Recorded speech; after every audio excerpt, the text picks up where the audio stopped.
एक जाटनी अपने खेत में गोबर पा रही थी, अर्थात गोबर के उपले बना रही थी और साथ साथ मुंह से तिल चबा रही थी। तभी वहां से राजा का बिगड़ा हुआ नौजवान लड़का गुजरा। जब उसकी नजर उपले बनाती हुई उस नौजवान सुंदरी पर पड़ी तो उसने सोचा, क्यों ना इसके साथ थोड़ी ठिठोली की जाए। इस सोच के साथ वो अपने घोड़े को उसके थोड़ा करीब लेकर गया और उस जाटनी से बोला, तिल थापनी, गोबर चाबनी, ई गांव को के नाव, अर्थात तिल बनाने वाली और गोबर चबाने वाली इस गांव का नाम क्या है। जाट की लड़की भी बड़ी तेज तर्रार थी। उसने भी कुंवर को उसी ढंग से उत्तर दिया, सेल चढ़िया घोड़ा फर्क कावड़िया, ताव गांव को नाव ई टेली, अर्थात राजकुमार पर चढ़े हुए घोड़े इस गांव का नाम टेली है। जाटनी की हाजिर जवाबी और उसके नहले पर दहले वाले जवाब को सुन राजकुमार के तन बदन में आग लग गई। वो ठहरा राजा का लड़का और वो मामूली से जमींदार की लड़की।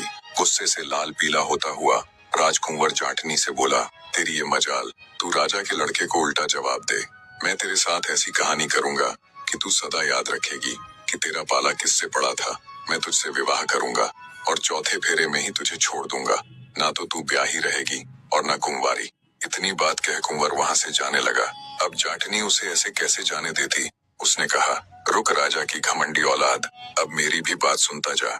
तू बड़ा राजकुमार बना फिरता है ना। अगर तेरे ही सगे बेटे से तेरा काला मुंह करवा कर, तुझे 7 जूते मरवा कर तेरे इस घमंड को चूर चूर ना किया तो मैं भी असल जाट की औलाद नहीं। जाटनी की बात सुन कुंवर चुपचाप बिना कुछ बोले वहां से चला गया। राजमहल लौटकर उसने खाना पीना छोड़ दिया और अनशन करने लगा। इकलौते बेटे के अचानक बदले इस व्यवहार से राजा और रानी बहुत परेशान हुए। उन्हें समझ नहीं आ रहा था कि क्यों कुंवर ने अचानक खाना पीना छोड़ दिया। जब भी वे उससे इन सब की वजह जानना चाहते तो वो हर बार बात को टाल देता। राजा इसी सोच में परेशान बैठा था। तब रानी ने उससे कहा, महाराज, नया खून है, अभी अभी जवानी में पैर रखा है, क्या पता कुछ ऐसा हो गया हो जिसे वो अपने माँ बाप के साथ नहीं बतलाना चाहता हो।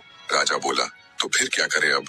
रानी बोली, महाराज, आप उसके जिगरी दोस्त को बुलवा लो और उसे कुंवर के पास भेजो। उसके आगे कुंवर जरूर अपने मन की बात कहेगा। राजा को रानी की बात उचित लगी। अगले दिन जैसा रानी ने कहा, राजा ने वैसा ही किया और कुंवर के एक खास दोस्त को बुलवा उसे अपने बेटे की हालत से अवगत करवाते हुए उसके पास भेजा। कुंवर के जिगरी ने जब उसके पास जाकर उसकी इस व्यथा का कारण पूछा तो अंदर ही अंदर घुल रहे कुंवर ने उसके आगे सब उगल दिया और उसे उस जाट की लड़की के साथ घटे पूरे वाक्या से अवगत करवाया। पूरी व्यथा जान उसका जिगरी दोस्त बोला, अरे मेरे यार, इसमें इतनी टेंशन लेने वाली क्या बात है भला। मैं अभी आपके पिता यानी महाराज के पास जाकर इस समस्या को हल किए देता हूँ। छोटी सी बात